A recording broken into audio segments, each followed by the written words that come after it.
திருவடிகளையும் வணங்கிக் கொண்டு நாம் இந்த சிவபிரகாசம் என்னும் சாத்திர நூலை சிந்தித்து வந்து கொண்டிருக்கின்றோம்.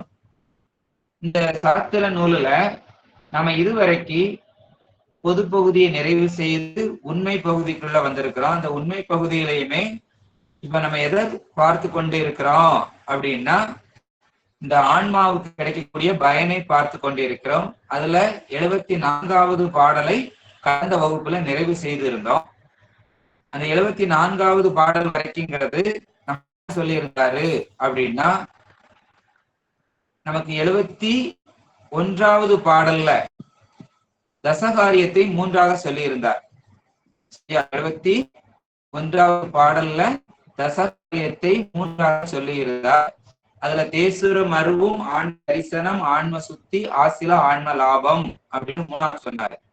அந்த 3ஆவது சொன்னது அது தொகுத்து சொல்லப்பட்ட பாடல். அப்ப ஆன்ம தரிசனம்னா என்ன, ஆன்ம சுத்தின்னா என்ன, ஆன்ம லாபம்னா என்ன அப்படின்னு ஒவ்வொன்றுக்கும் ஒவ்வொரு பாடல் சொல்லி இருந்தார்.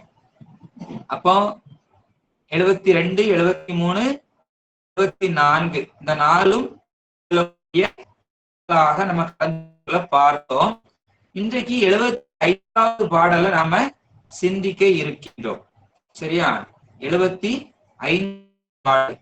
இந்த 75வது பாடல் சொல்லுது அப்படின்னா, அந்த ஞானமே நேயத்தை தரிசிப்பிப்பது அப்படிங்கிறத சொல்லக்கூடிய பாடலாக இருக்கிறது. சுத்தமாம் சக்தி ஞான சுடர் ஆகும், சிவம் ஒளிந்து அச்சக்தி தான் இன்றான், முன்னை தகவிலா மலங்கள் வாட்டி அத்தனை எங்கும் அடைந்திடும், இருள் அகற்றி வைத்திடும் இரவி காட்டும் வளர் ஒளி போல் மகிழ்ந்தே அப்படிங்கிறது நமக்கு பாடலா வருது. சுத்தமாம் அப்படின்னா நின்மலமாகிய சக்தி, அந்த சிவசக்தி சுடராகும், ஞான பிரகாசமாக இருக்கும். அச்சக்தி அந்த சிவசக்தி சிவம் ஒளிந்து சிவனை விட்டு இன்றாம் அப்படின்னா தனித்து நிற்க மாட்டாது, தனி முதலாய் அதால நிற்க முடியாது. எங்கும் அடைந்திடும் இந்த பதியுள்ள இருள் அகற்றி வைத்திடும், இருளை நீக்கி வைக்கின்ற, இரவி காட்டும் சூரியனை காட்டுகின்ற வளர் ஒளி போல், மிகுந்த ஒளி போல, அந்த உச்சி பொழுது இருக்கக்கூடிய ஒளியை போல, முன்னை அனாதியே தகுதியற்ற இந்த 3 மலங்களை காட்டினா நீக்கி அத்தனை ஆகிய சிவனை மகிழ்ந்து எப்படி தரிசிப்பிக்கும், 2 அப்படின்னு இந்த பாட்டுல. அப்போ சுத்தமா சக்தி ஞான சிவம் சக்தி தான் என்றான். சுத்தி என்னது அப்படி ஞான சுமயமாக சிவம், அந்த சிவம் சக்தி மட்டும் இல்ல. சரியா? சிவத்தை சக்தி இருக்காது, ஆனா அப்படி இருக்கும் அப்படின்னு சொல்லக்கூடியவர்கள் இருக்கிறார்கள். அது யாரு அப்படின்னா மீமாம்சர்கள்.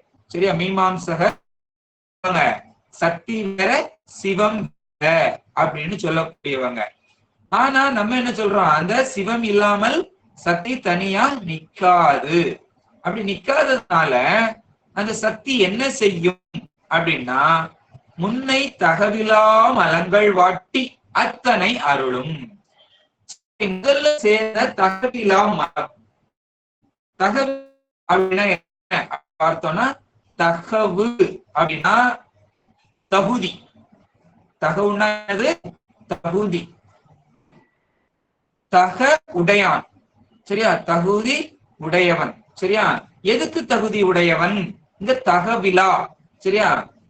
நம்ம தகவு அப்படின்னு சொன்ன அது தகுதி. இந்த தகவிலா மல அவர் நமக்கு தகுதி இல்லாத மலங்கள். அப்போ அது நம்ம என்ன, அது எதனால தகவு அப்படின்னு சொல்றாரு அப்படிங்கிறது ஏன் சொல்றோம் அப்படின்னா, நமக்கு ஏற்கனவே ஆணவ மலம் இருக்குது. ஆணவ மலம்னு ஒண்ணு இருக்குது. அப்ப அது பெருமான் அதை நீக்குவதற்காக என்ன செய்யறாரு, இந்த உடம்பு கருவிகரணங்களை கொடுக்கின்றார். கருவிகரணங்களை கொடுக்கின்றார். அப்ப பெத்த நிலையில இருந்து பெத்த நிலையில இந்த கருவிகரணங்களை கொடுக்கின்றார். அப்ப இந்த தகவில்லா மலங்கள் இது என்ன செய்யணும் அப்படின்னா, அவனை சேர்வதற்காக தான் இதை நமக்கு தாரார், இந்த உடம்பு கருவிகரணங்களை எல்லாம். ஆனா இது நமக்கு அதை பெருமானை காட்டுதா சொன்னோம் அப்படின்னா காட்டல. சரியா? அதனால இதுவும் ஒரு அழுக்கு, இதுவும் ஒரு மலம், நீக்கப்பட வேண்டியது. அதனால இது தகவு இல்லா மலங்கள் அப்படின்னு சொல்றார். சரியா? சரி, நம்ம திருவாசகத்துல பார்த்தோம் அப்படின்னா, தகவே உடையான் தனை சாரா நம்பி இணைதான் நல்காயே அப்படின்னு திருவாசகத்துல நம்ம பார்க்கிறோம். தகவே உடையான் அப்படின்னு சொல்றோம். சரியா? அப்ப அந்த தகவு அப்படின்னா என்னது சொல்லப்படுது அப்படின்னா, தகவு என்பது தகுதி. இங்க நமக்கு தகுதி இல்லாத மலங்கள். தகவுன்னா தகுதி, அதனால தகவு இல்லா அப்படின்னு சொல்றாரு. அப்ப மலங்கள் வச்சுக்கிட்டு இருக்க முடியாது. எதுக்கு தகுதி இல்லாத மலங்கள் அப்படின்னு சொல்லி தகுதி எது அப்படின்னா பெருமானை காட்டுவதுதான். சரியா? அப்ப அந்த பெருமானுக்குத்தான் தகுதி இருக்குது. என்னது? அந்த இரவாத இன்பத்தை கொடுக்கக்கூடிய தகுதி. இந்த மலங்கள் நமக்கு அந்த இன்பத்தை தராது. அப்ப பெருமானை காட்டணும். காட்டுனா அது தகுதி ஆகுது. சரியா? அப்போ முதல்ல அந்த மலங்கள் நமக்கு அதை என்ன பண்ணணும், வாட்டணும். சரியா? இதுவும் ஒரு அழுக்கு அப்படிங்கிறதுனால அதை வாட்டி அப்படின்றாரு. அப்ப வாட்டுதல் அப்படின்னா என்னன்னு தெரியணும். வாட்டுதல் வீட்டுதல் அப்படின்னு ரெண்டு இருக்குது. வாட்டுதல் அப்படின்னு ரெண்டு. வாட்டுதல் அப்படின்னா என்ன அப்படின்னா, அதுல இருந்து அந்த சக்தி என்ன பண்ணுவது, குறைப்பது. வாட்டுதல். சரியா? அதனுடைய சக்தியை குறைப்பது. வீட்டுதல் அப்படின்னா மொத்தமே நீக்குவது. சரியா? அந்த பொருளை இல்லாமல் நீக்குவது. ஏன்னா இங்க வாட்டத்தான் முடியும், நம்ம வீட்ட முடியாது. ஏன் அப்படின்னா இது எல்லாமே நித்த பொருள்கள். இது என்றும் நித்த பொருள்கள், இதை நீக்கவே முடியாது. அதனால வீட்டுதல் அப்படின்னு அவர் சொல்லல. அதனாலதான் பாட்டுல எப்படி சொல்றாரு, தகவிலா மலங்கள் வாட்டி. அப்ப அந்த ஒவ்வொரு வார்த்தைகளையும் எவ்வளவு நுட்பமாக கையாடி இருக்கிறார்கள் அப்படின்னு நம்ம இதை பார்க்கணும். சரியா? கையாண்டு இருக்கின்றார்கள். அப்ப அதை வாட்டுதல். அப்ப சக்தியை குறைக்கிறார். ஏற்கனவே இதெல்லாம் சொல்லி இருக்கிறோம். இப்ப குழந்தைகளை கொண்டு பள்ளிக்கூடத்துல விட்டா, அந்த காலத்துல, இப்ப இல்ல, இப்ப அடிக்க கூடாதுன்னு சொல்லிடுவாங்க. சரியா? என் பிள்ளைய தொட்டாதீங்க சார் அப்படின்னு சொல்லிடுவோம். அந்த காலத்துல ஆசிரியர் இடத்துல கொண்டு விட்டா என்ன பண்ணுவாங்க, கண்ணை மட்டும் வச்சுட்டு தோலை உரிச்சிருங்க அப்படிம்பாங்க. சரி, அதெல்லாம் சித்தாந்தம் படிச்ச பிறகுதான் தெரியுது, கண்ணுன்னா அறிவு, தோலுன்னா ஆணவ மலம். சரியா? ஏன்னா பெருமான் உரிச்சது அதுதானே, ஆணவ மலத்தை தான் உரிச்சார் யானை.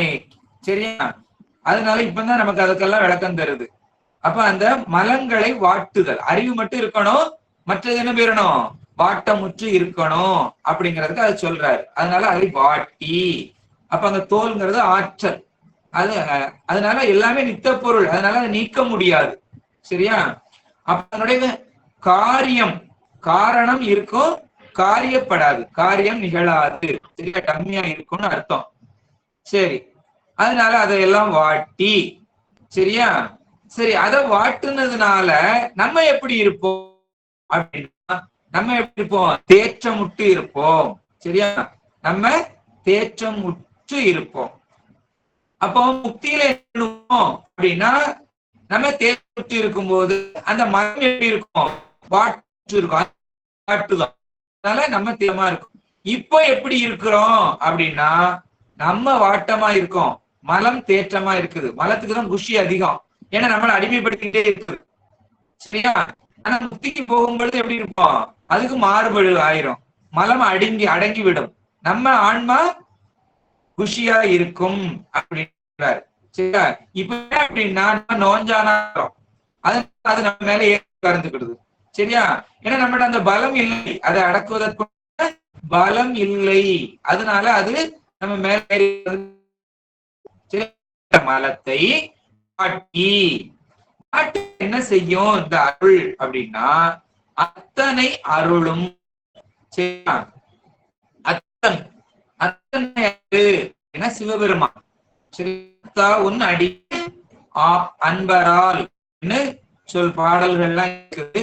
அத்தா என்ன அர்த்தம் அப்படின்னா அப்பா. சரியா? அத்தா அப்படின்னா என்னது? அப்பா. அப்பாங்கிறதா அத்தா. சரியா? தருபவன். சரியா? அத்தன் அப்படின்னா எல்லை இல்லாத இன்பத்தை, சரியா, பெருமானுடைய அந்த முக்தி இன்பத்தை தருபவன் அப்படின்னு அர்த்தம்.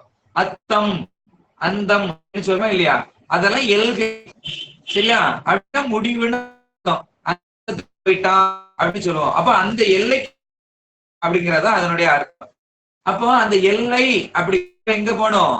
அந்த முக்தி இன்பத்தை அடையக்கூடிய பெருமானுடைய திருக்கு போகணும். அதுதான் அந்த எல்லை. அப்படி இன்பத்தை தரக்கூடியவன். சரியா? அப்போ அத்தனை அருளும் பெருமானிடத்துல கொண்டு சேர்க்கும். சேர்த்து எங்கும் அடைந்திடும் இருளகற்றி வைத்திடும் ஏறி காட்டும் வளர் போல் மகிழ்ந்து. சரியா? அப்ப அது என்ன பண்ணுது? அடைந்திடும் இருளகற்றிடும் காட்டும் ஒளி போல் மகிழ்ந்தே. சரியா? எங்கும். சரியா? உலகத்துல எப்படி இருக்குது அப்படின்னா அந்த இருளை அகற்றணும் அப்படின்னா யாரு வேணும்? சூரியன் வேணும். சரியா? அந்த பௌத்த சூரியன் வேண்டும். அப்ப அந்த சூரியன் வந்துச்சு அப்படின்னா இருள் இருக்காது, இருள் எல்லாம் போயிடும். சரியா? அதுபோல இங்க நமக்கு என்ன வேணும்? அருள். சரியா? அது என்ன பண்ணுது? ஞானம் வரணும். அப்படி வந்துருச்சுன்னா அந்த அருள் மலங்களை எல்லாம் வாட்டி பெருமானை அருளும். சரியா? சிவஞானம் என்பது எப்படிப்பட்டது? வியாபக பொருள். சரியா? எங்கும் அடைந்திடும். சரியா? எல்லாத்தையும் நம்ம அறிய முடியும். அப்படிப்பட்ட ஒரு சிவஞானம். சரியா?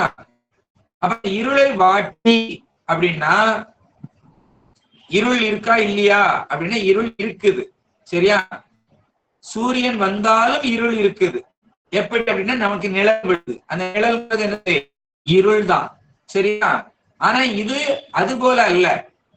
சரியா? அந்த பௌத்திகம் இருந்தாலும் திருள் இருக்கும். அந்த போல அல்ல.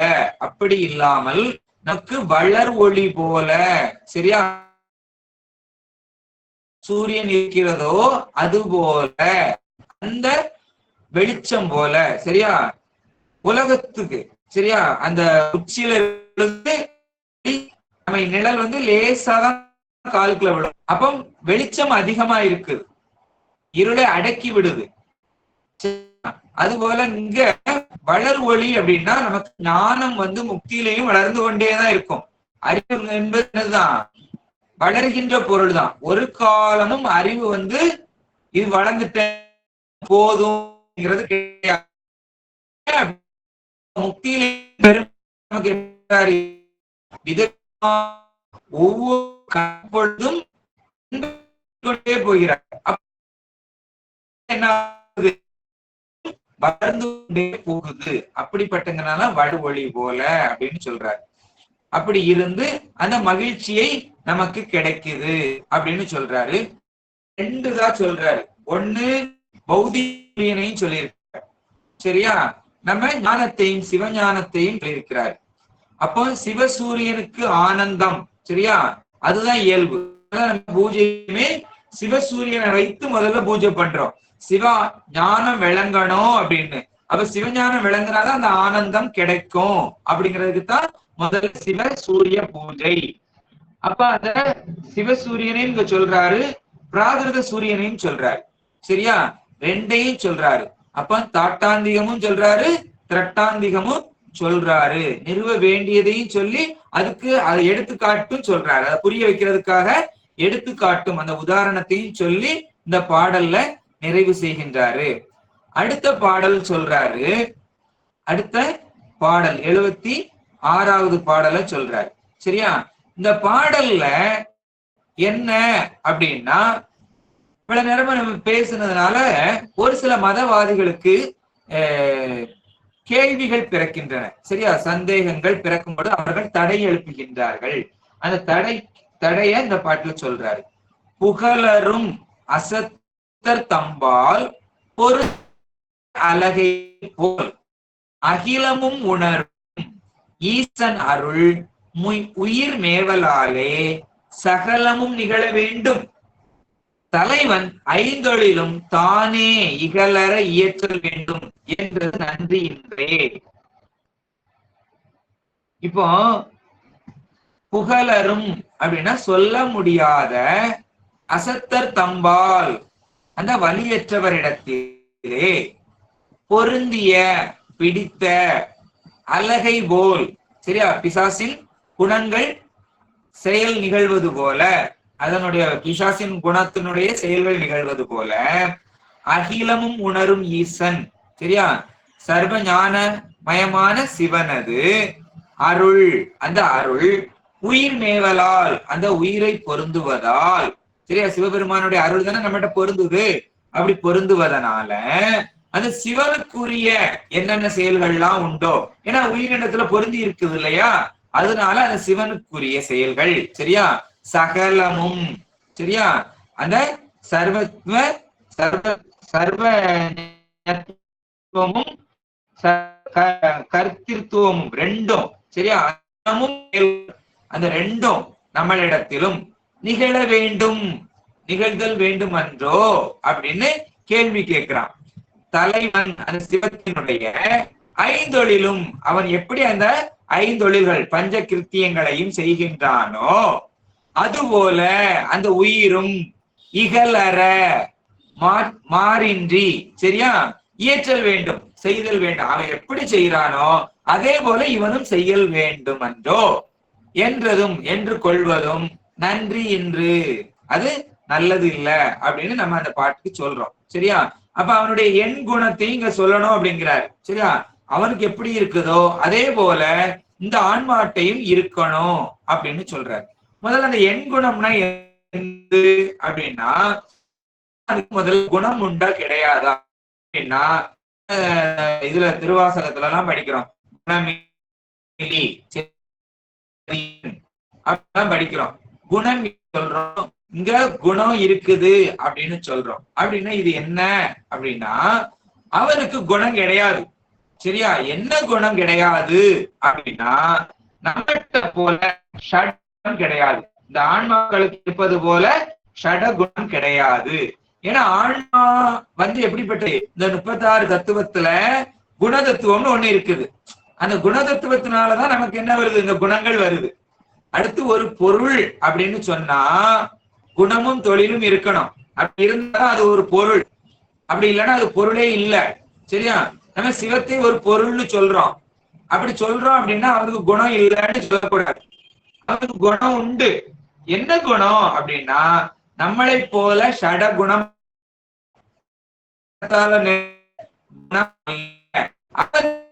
குணங்கள் இருக்குது. அது 8 குணம் இருக்கு. சரியா? அது முற்றறிவு, இயற்கை உணர்வு,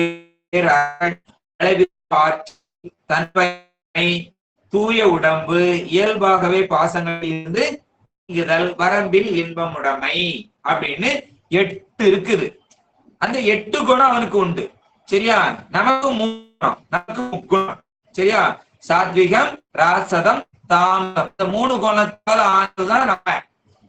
அவனுக்கு எண் குணம் அப்படின்னு சொல்றோம். சரி, அந்த முக்தியில போயிட்டு அவன் பார்த்துட்டோம் ஓகே, அவனை அனுபவிக்கிறோம் ஓகே, அது எல்லாமே சரிதான். போச்சு அப்படிங்கிறதுனால அவனுக்குதான், அவன் தான் நம்மகிட்ட அந்த ஆகிட்டான். நம்ம சிவமா அவக்கூடிய தொழில்களை எல்லாம் நம்ம செய்யணும்னு சொல்றது எது, நன்றி கெட்டது, நன்றி கெட்ட செயல் அப்படின்னு இந்த பாடல கடைசி வார்த்தையில சொல்ற. சரி, இந்த விளக்கமா நம்ம பார்க்கலாம். புகழர் அசத்தர் தம்பால் பொருந்திய அழகையே போல். சரியா? அழகு அப்படின்னா மொத்தம் என்னன்னு தெரியணும். என்னது அப்படின்னா பிசாசு, பேய். சரியா? அலகைனா பேய். பேய்க்கு யார ரொம்ப பிடிக்கும் அப்படின்னு கேட்டா நம்ம கிராமங்கள்ல எல்லாம் சொல்லுவாங்க, பெண்களை பிடிக்கும் அப்படின்றாங்க. ஏன் அப்படின்னா அவங்க இலக்கிய மரம் போய் பேய், மரமே பேயாட்டம் ஆடிக்கிட்டு இருக்கும். சரியா? அதான் நம்ம பார்த்து இருக்கிறோம். சரியா?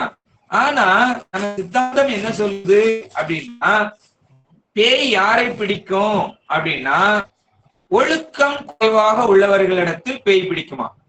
சரியா? நல்லொழுக்கமாக இருக்கக்கூடியவர்களிடத்துல அந்த பேய் நிக்காது, பக்கத்திலே வராதாம். சரியா? அதனால அந்த அசத்தர், அவங்களத்தான் அசத்தர் அப்படின்னு சொல்றது. சரியா? அப்ப புகழரும் அசத்தர். சரியா? அந்த பேய் அழகையே போல். சரியா? அப்போ அங்க யாருக்குல அந்த பேய் பிடிச்சவனுக்கு எப்படி இருக்கும், அவன் செய்யவே மாட்டான் எதுவுமே. ஒருத்தங்களுக்கு பேய் பிடிச்சிருச்சு அப்படின்னா அந்த பேய் தான் இருந்து என்ன பண்ணிக்கிட்டு இருக்கும், அவங்களே ஆட்டி கொண்டு இருக்கும். சரியா? அது எல்லாமே பேயினுடைய செயல். அதுபோல இந்த சிவம் நம்மகிட்ட வந்துட்டாரு அப்படின்னா அந்த சிவத்துடைய செயல் தான் இங்க நிகழணும். அப்ப நம்மளே என்ன பண்ணணும், ஐந்தொழில் செய்யணும் அப்படின்னு சொல்றான். ஏன்னா ஆவேசித்து தானே இருக்கிறாரு அப்படின்னு. அதனால இது யாருடைய கூற்று அப்படின்னா ஆவேசவாதியுடைய கூற்று. சரியா? முக்தியில நம்ம ஆவேசித்து இருக்கிறதுனால நம்மள என்ன செய்யணுங்கிறான், ஐந்தொழில் செய்யணும் அப்படின்னு சொல்றான். ஒவ்வொருத்தரும் ஐந்தொழில் செய்ய ஆரம்பிச்சாச்சுன்னா இந்த உலகம் தாங்குமா? ஒரு புவனங்களும் தாங்காது. சரியா? சரி. அகிலமும் உணரும் ஈசன் அருள் உயிர் மேவலாலே சகலமும் நிகழ வேண்டும். அப்ப அந்த பேயினுடைய செயல் எப்படி இருக்குதோ அது போல பேய் பிடித்தவனுக்கு அந்த பேய் தான் நிகழ்த்துது. அதுபோல அந்த முக்தி பெற்ற ஆன்மாக்களுக்கு சிவத்தினுடைய செயல் எல்லாம் நிகழணும். அது என்ன நிகழணும் அப்படின்னா தலைவன் ஐந்தொழிலும் தானே இகலரை இயற்றல் வேண்டும் என்றது நன்றி என்றே. அந்த தலைவனாகிய செய்கின்ற ஐந்தொழிலை நாமும் செய்யணும் அப்படின்னு சொல்றான். அது சிவசமவாதி. சிவமும் நம்மளும் என்ன பண்றான், சமம்னு சொல்றவன். சரியா? அப்போ ஆவேசவாதி, உற்பத்திவாதி, பரிணாமவாதி இவங்க எல்லாம் சொல்றது எல்லாம் என்ன செயல்கள் தான், இதெல்லாம் நன்றி கெட்ட செயல்கள். சரியா? ஏன் அப்படின்னா முக்தியை அடைஞ்சாலும் நாம என்ன பண்ண முடியும், சிவத்தை மட்டும்தான் அறியக்கூடிய ஆற்றல் இருக்குது நமக்கு. சிவ முக்தி அடைஞ்சிட்டோம் அப்படின்னா எல்லாத்தையும் பார்க்க முடியாது, எல்லாத்தையும் அனுபவிக்கவும் முடியாது. சிவத்தை மட்டும்தான் அனுபவிப்போம். சரியா? அப்ப சிவத்தை மட்டும்தான் அனுபவிக்கிறதுக்கு நமக்கு அந்த உரிமை இருக்குது. ஐந்தொழில் செய்வதற்கெல்லாம் உரிமை கிடையாது. அப்படி செஞ்சோம் அப்படின்னா என்ன ஆகுறது, இந்த உலகம் ரொம்ப மாறிவிடும். ஏன்னா நமக்கு யாருக்கு என்ன இது செய்யணும் அப்படிங்கிறது எதுவுமே தெரியாது, அது பெருமானுக்கு மட்டும்தான் தெரியும். சரியா? அதனால இதெல்லாம் என்னது, நன்றி கெட்ட செயல் அப்படின்னு இந்த இடத்துல சொல்லிட்டு அதுக்கு விடை சொல்றாரு. சரியா? விடையாக அடுத்த பாட்டுல சொல்றாரு. இது அருமையா சொல்லியிருப்பாரு. அந்த இருப்பாரு அப்படின்னா அவன் பேயை வச்சுதான் சொல்லுவான். சரியா? பேய் பிடிச்சவங்களுக்கு எப்படி இதா இருக்குது, அப்ப அந்த பேயை வச்சே அவனுக்கு விட சொல்லுவார். இன்று நோக்கு உரை நடக்கும் இயல்பு இல்லோருக்கு இணைய வாய்ந்து நின்றதோர் அழகை சேர்ந்தால் நிகழ்வது ஏன், அதுபோல் உள்ளத்து ஒன்றிய உணர்வு தம்பால் உள்ளது நிகழ்த்தும் இசன் தன் தொழில் நடாத்தும் மேனிதனக்கு என கொண்டு தானே. இன்று அப்படின்னா இப்பொழுது, நோக்கு அப்படின்னா பார்க்கிறது. சரியா? உரை அப்படின்னா பேசுவது, நடக்கும் அப்படின்னா நம்ம நடக்கிறது. சரியா? அந்த இயல்பு இல்லோருக்கு இல்லாத ஒருவனுக்கு. அப்போ நோக்குன்னா பார்வைன்னு சொன்னோம், அது இல்லாத ஒருவனுக்கு, கண்ணு இல்லாத ஒருத்தன், அப்படி இல்லைன்னா பேச தெரியாத ஒருத்தன், பேச்சு உரை அப்படின்னா பேச்சு பேச இல்லாத ஒருத்தன், இல்லைன்னா நடக்கும் இயல்பு இல்லோருக்கு, இல்லைன்னா நடக்க தெரியாது, அப்ப அவனுக்கு கால் ஊனம் நொண்டி அப்படின்னு சொல்றோம். இப்படிப்பட்ட ஒருத்தனுக்கு சரியா வாய்த்தது. சரியா? இல்லோருக்கு இணைய வாய்த்தது, இந்த பார்வை முதலிய இது எல்லாம் வாய்த்தது நின்றது ஓர். சரியா? பொருந்தியுள்ளதாகிய ஒரு அலகை சேர்ந்தால், அந்த பேய் அவன் கூட இருந்துருச்சு அப்படின்னா அவனிடம் நிகழ்வது என் அப்படின்னா நடப்பது என்ன நடக்கும் அப்படின்னு இதுல கேள்வியாவும் கேட்டு அதுக்கு பதிலாகவும் அதே வருது. சரியா? அதுபோல உள்ளத்து ஒன்றிய இந்த ஆன்மாக்களிடத்தில் பொருந்திய உணர்வு, அது திருவருள், தம்பால் அந்த ஆன்மாக்களிடத்தில் உள்ளது உள்ள சக்தியையே நிகழ்த்தும், அது செயல்படுத்தும் ஈசன், அது சிவபெருமான். சரியா? தனக்கென தனக்கு என்று மேனிதானே கொண்டு, திருமேனி தானாகவே கொண்டு தன் தொழில் நடாத்தும். சரியா? பஞ்ச கிருத்தியங்களை செய்வான் அப்படின்னு சொல்றார். ஏன் அப்படின்னா இப்ப இந்த உலகத்துல எல்லாரும் ஒண்ணு போல இருக்கிறது இல்ல. சரி, எல்லாரும் ஒண்ணு போலவா இருக்கிறோம்? இல்ல. நிறைய பேருக்கு கண்ணா இருக்குது, நிறைய பேருக்கு பிறக்கும் பொழுது பார்வை குருடர்களாகவும் இருக்கின்றார்கள். பேச்சு, சரியா, பிறக்கும் பொழுதே ஊமையாகவும் இருக்கின்றார்கள். இடையில ஏதாவது நோய் வந்தாலும் அந்த ஊமையாகி விடுகின்றார்கள், பேச்சு வரமாட்டிக்குது. அடுத்து பிறக்கும் பொழுதே என்ன ஆகுது? ஊனமாக நொண்டியாக பிறக்கிறவர்களும் இருக்கின்றார்கள். இல்ல ஏதாவது விபத்துனாலவோ இல்ல ஒரு அறுவை சிகிச்சை தவறாக நடந்ததுனாலவோ எப்படி இல்லாமோ கால் போனவங்க எல்லாம் இருக்கிறாங்க. சரியா? அப்போ இப்படி ஒரு 3 பேரை கூட்டிட்டு வர, ஒருத்தருக்கு கண் பார்வை தெரியாது, ஒருத்தருக்கு நடக்க முடியாது, ஒருத்தருக்கு பேச முடியாது. இப்படி ஒரு 3 பேர் இருக்கிறாங்க. அப்படி இல்லைன்னா இந்த 3 குறையுமே ஒரே ஆள்கிட்ட இருக்கிறாங்க, எப்படினாலும் வச்சுக்கிடலாம். சரியா? இப்படிப்பட்டவர்களிடத்தில் அலகை பிடித்தால், அலகை சேர்ந்தால், சரியா, இவங்கிட்ட போய் ஒரு பேய் பிடிச்சிருச்சுன்னு வச்சுக்கோங்க. அந்த பேய்க்கு என்ன செய்யும்? பேய் நிகழ்த்துவது தானே இவன்ட்ட இருக்கணும். ஆனா அந்த பேய் எப்படிப்பட்ட பேய்? அது நல்ல பேய். சரியா? அந்த பேயா ஆகும் பொழுது, அந்த ஒருத்தர் இறந்ததுனால தானே நமக்கு பேயின்னு சொல்றோம்.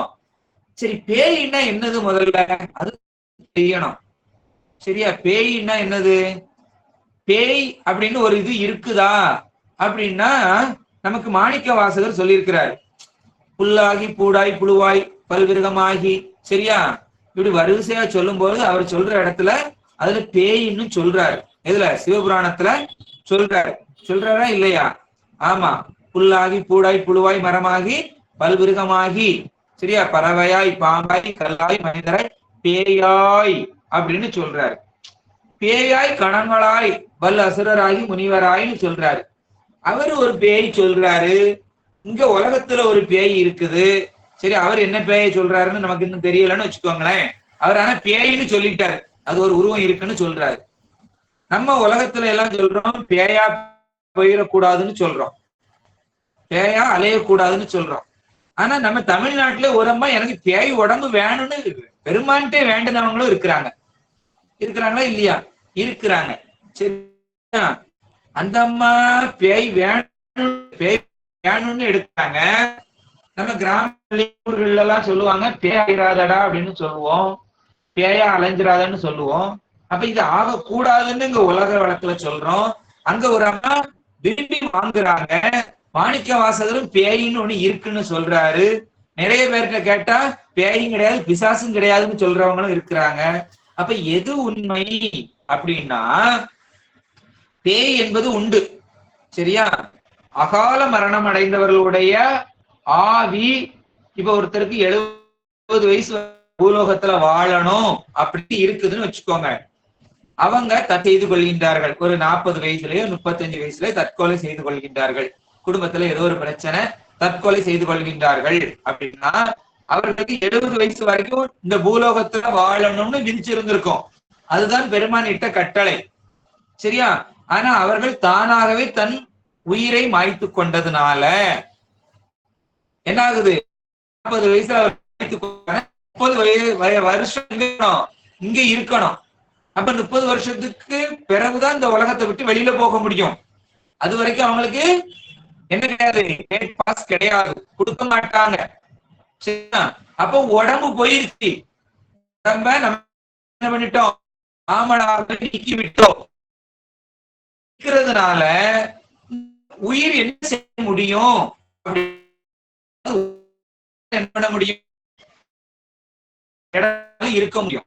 சரியா?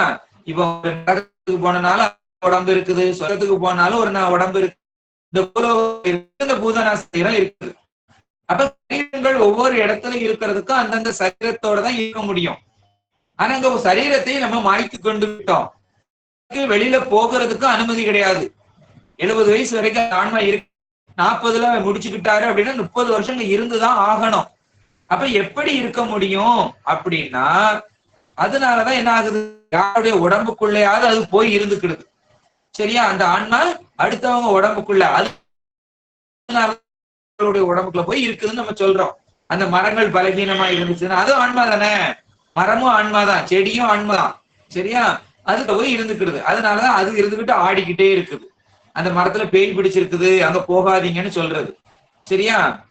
சரி, அப்போ இது என்ன சரீரம் அப்படின்னா, இதுக்கு பேரு வாயு சரீரம். இந்த பேய் பிடிச்சவங்களுடைய சரீரத்துக்கு பேர் என்ன பேரு, சரீரம். சரி, நம்ம காரைக்கால் அம்மையார் எடுத்த சரீரம் என்ன சரீரம் அப்படின்னா, அதுவும் ஒரு பேய் வடிவம் தான். ஆனா அது பைந்தவ சரீரம். அந்த சரீரத்துக்கு பேர் என்னது, பைந்தவ சரீரம். காரைக்கால் அம்மையார் எடுத்த சரீரம். அப்ப இந்த மாணிக்கவாசகர் எந்த சரீரத்தை சொல்றாரு அப்படின்னா, அந்த வைந்தவ சரீரத்தை தான் சொல்றாரு. ஏன்னா அங்க பேயா அலையணும்னு யாரும் ஆசைப்படுறது இல்ல, எந்த அருளாளர்களும் அதை சொல்லவும் மாட்டாங்க. ஏன் அப்படின்னா, அந்த உயிரை மாய்ப்பதற்கு நமக்கு இது கிடையாது, அனுமதி கிடையாது. அதனால இந்த சரீரத்தை சொல்றாருன்னு தவறா எடுத்துக்கிறாரு. பேய்னா நமக்கு இந்த பேயத்தான் தெரியும். சரியா? வைந்தவ சரீரத்து பேய நமக்கு தெரியாது. ஆனாலும் நமக்கு எடுத்துக்காட்டுக்கு காரைக்கால் அம்மையார் இருக்கிறார். அந்த வைந்தவ சரீரத்தை எடுத்தது காரைக்கால் அம்மையார். சரி, அப்படிப்பட்ட பேய். சரியா? இப்ப நம்ம வாயு சரீரம் சொல்றோமா இல்லையா, வைந்தவ சரீரத்து பேய் இங்க வராது. சரியா? அந்த அம்மையார் எடுத்த பேய் வடிவம் இங்க வராது. அப்ப இந்த பேய், சரியா, இப்ப ஒருத்தர் இறந்துட்டாருன்னு சொல்றோமா இல்லையா, தன்னைத்தானே மாய்த்து கொண்டார் இல்லையா, அவர் இறக்கும் பொழுது நல்ல கண்ணு தெரிஞ்சவரா இருப்பார், கால் நல்ல கால் இருக்கும், சரியா, ஊனம் கிடையாது, நல்லா பேசுவார். அப்படிப்பட்டவர் இறந்துட்டாரு, அது வாயு சரீரமா இருக்கு, பேயா இருக்குது. அப்படிப்பட்ட பேய் ஒருத்தருக்கு பிடிச்சு போச்சு. யாருக்கு? இந்த கண்ணு தெரியாத வாய் பேச முடியாத நொண்டிக்கு பிடிச்சு போச்சு. சரியா?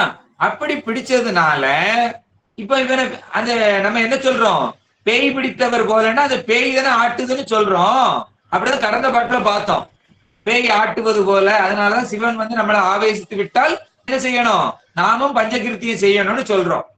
ஆனா இங்க என்ன ஆகுது, பேய் நல்ல பேய். ஆனா யார்கிட்ட வந்திருக்கு, குருடை, மொடவன், ஊமை, இப்படி உள்ளவன்ட்ட வந்துருச்சு. அப்ப பேய் ஆட்டுவது போல அப்படின்னா, பேய் நல்ல பேய்ங்கிறதுனால இவனை பேச சொன்னா பேசுவானா? பேய்க்கு பேச முடியும். அந்த பேய் இருக்கும் பொழுது, அவன் இருக்கும் பொழுது உயிரோட இருக்கும், நல்ல பேய். அவன் ஊமை பேய் கிடையாது. சரியா? நல்ல பேய் தான் இவனுக்கு பிடிச்சிருக்கு.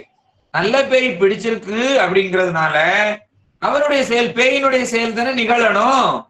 ஆனா அந்த பேயினுடைய செயல்கள் நிகழுமா அப்படின்னா நிகழாது. சரியா? இவனுடைய இயல்பு தான் நடக்கும். இவன் ஊமை அப்படின்னா, இவன் இந்த ஊமைக்கு பேய் பிடிச்சிருந்தாலும் பெப்பரப்பேன்னு தான் பேசுவான். சரியா? நல்ல பேய்ங்கிறதுனால இவனுக்கு பேச்சு எல்லாம் வராது. சரி, பேய் நல்ல பேய் அப்படிங்கிறதுனால இவனை ஓடணும் அப்படின்னு சொன்னாலும் இவனால ஓட முடியாது. சரியா? இவன் எப்பவுமே என்ன பண்ணிக்கிட்டு தான் இருப்பான், நொண்டிக்கிட்டு தான் இருப்பான்.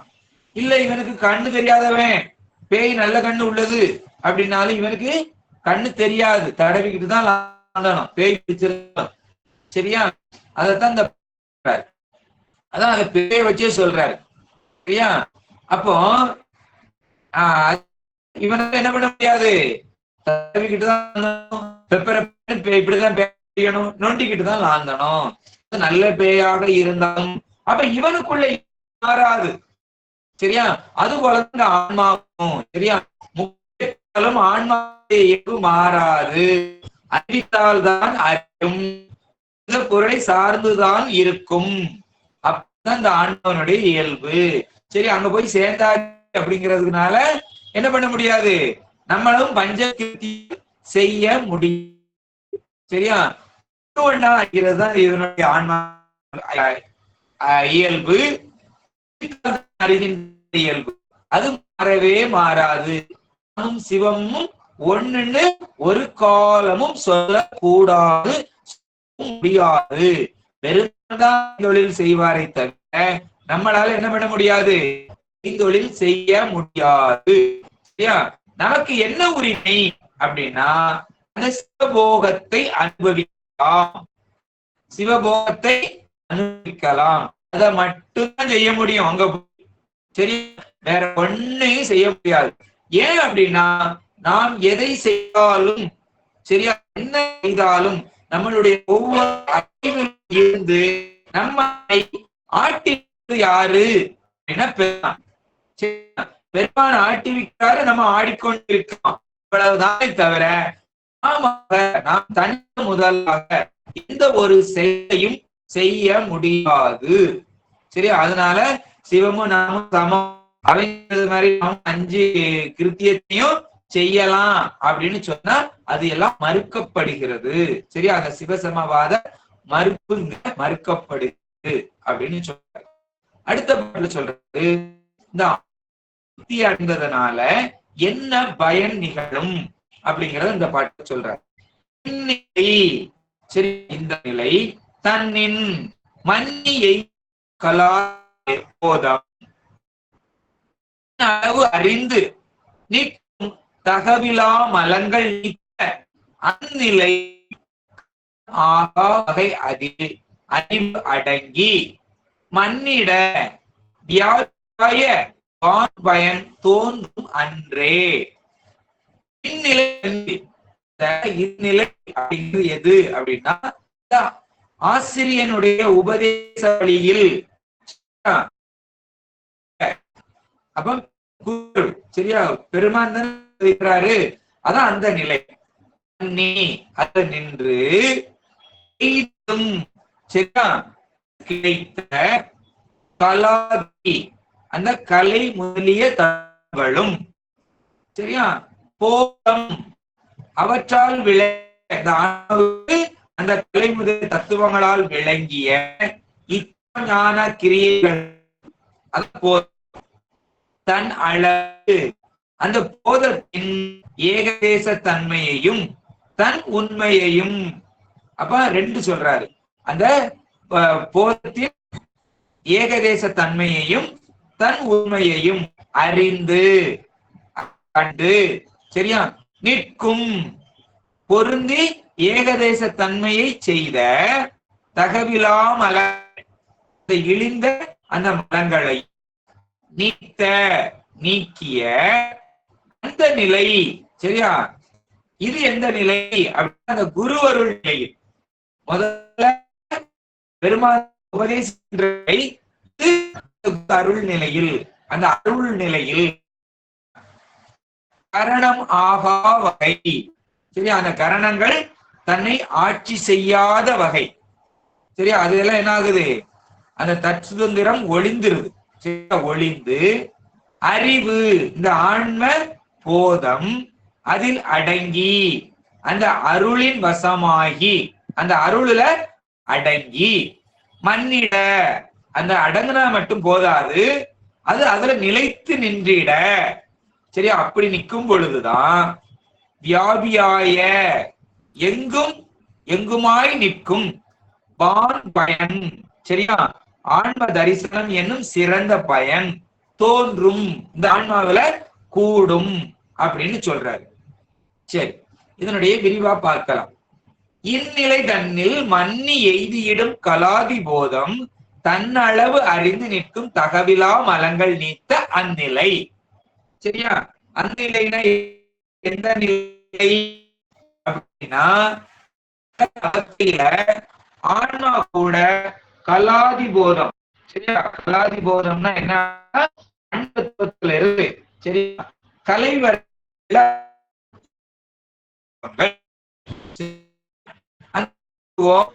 அது கூட வித்தியாசத்துவங்கள். சரியா? அதுதான் நமக்கு என்னது, உடம்பு. அது ஒரு 7 இருக்கு. அப்ப 31 தத்துவங்கள் தான் இந்த உடம்பு. அதனாலதான் இந்த கலாதிகளால் விளங்குகின்ற அறிவு அது என்னது? பாச ஞானம். சரியா? கலாதிகளால் வரக்கூடியது என்னது? பாச ஞானம். ஏன்னா அது பாசத்தின் மூலமாக பெருமான் நமக்கு அறிவிக்கின்ற ஞானம். அதனால பாச ஞானம்னு சொல்றோம். ஏன்னா பாசத்துக்கு அறிவு கிடையாது, அது சடம். சரியா? சரி, தன்னளவு அப்படிங்கிறதுனால அது எந்த அளவு அப்படின்னா அது வினை அளவு. அது என்னது? வினை அளவு. என்ன வினை இருக்கோ அதுக்கு தகுந்தா போல. அப்போ நம்ம எதை அறியணுமோ அதை மட்டும்தான் அறிந்து நிற்கும் இந்த ஆன்மா. சரியா? வேற எதையும் அறியாது. பெருமான் எதை அறிவிக்கணும்னு அந்த வினை அளவு என்னது இருக்குதோ அது மட்டும்தான் அறிந்து நிற்கும். இதை வச்சு சரியா இந்த வினையில் கடந்த சரியா வினையில் கடந்த இதை நீங்கி இந்த வினையில நீங்கி இருக்கின்ற சிவத்தை முடியாது. நம்ம வினைக்குள்ள நிக்கிறோம். சரியா? வினை எவ்வளவு இருக்கோ அதுக்கு தகுந்தாக்கெல்லாம் நமக்கு அறிவிக்கின்றார். அப்போ இந்த வினைக்குள்ள நிற்கின்ற நாம இந்த வினையை விட்டு நீங்கி இருக்கின்ற சிவத்தை அறிய முடியாது. ஏன்னா பெருமானுக்கு வினை கிடையாது, அவன் வினைகளை எல்லாம் நீங்கி நிற்கின்றவர். நாம வினைக்குள்ள நிற்கிறோம். அப்ப நம்ம இங்க வினைக்குள்ள நின்றுக்கிட்டு வினையை நீங்கிய சிவபெருமானை அறிய முடியாது.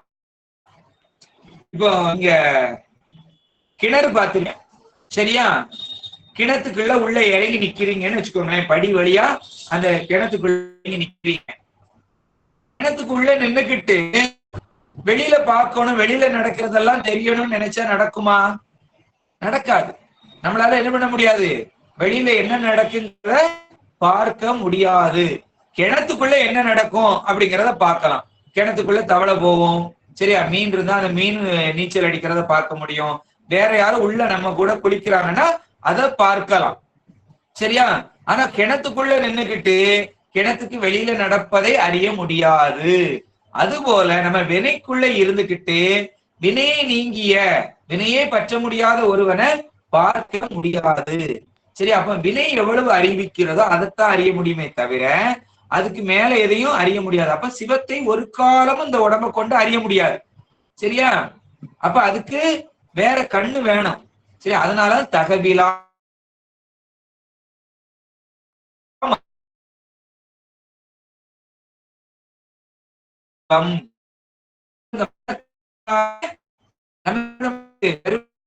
அறிய முடியாது.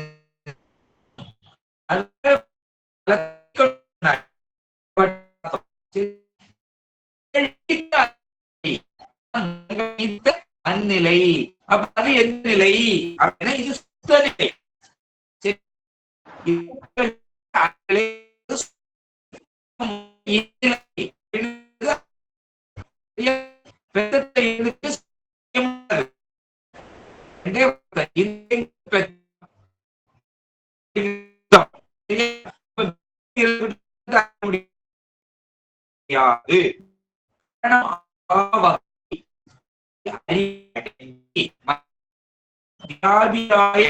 பயம் தோன்றும் அன்பே. அப்ப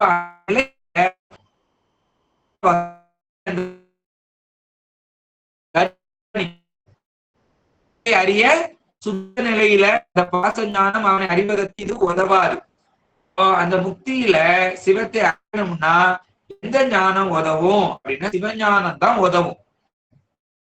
அப்போ அந்த நிலையில சுத்த நிலையில செய்யாது அப்படின்னா உதவி செய்யாத கருவியாக மாட்டார். சரியா? அந்த கருவி எல்லாம் கருவியாக இருக்காது, உதவாது. இவங்க கரணங்களை கடந்து நிற்பாங்க. சரியா? கருவி கரணங்களை கடந்து நிற்பாங்க. அப்படி நிற்கும் பொழுது அதுதான் சுத்த ஞானம். சரியா? அது சிவஞானம். அந்த அறிவை கொண்டுதான் சிவபெருமானை அறிய முடியும். சரியா? அந்த கருவி கரணங்கள் எல்லாம் இவங்களுக்கு அடங்கி விடும். சரியா? அப்ப இந்த ஞானம், ஏன்னா இப்ப நம்ம ஒரு உலக ஒரு பொருளை அறியணும் அப்படின்னா இந்த ஞானத்தை கொண்டு அறியும். அது பாசத்திற்கு உட்பட்டது. அதனால வினை வழி அறிவது. சரியா? ஆனா இந்த சிவத்தை இந்த கைகளால நம்மளால என்ன பண்ண முடியாது, நேரடியாக அறியாது. அப்ப அதுக்கு சிவஞானம் வேணும். அப்ப இந்த கருவிகளை நம்ம அடக்கணும். ஏன்னா இப்ப நம்ம அதுக்கு அடக்கிறோம். அப்ப அதை நம்ம அடக்கிட்டோம் அப்படின்னா நமக்கு என்ன ஞானம்? சிவஞானம் வரும்.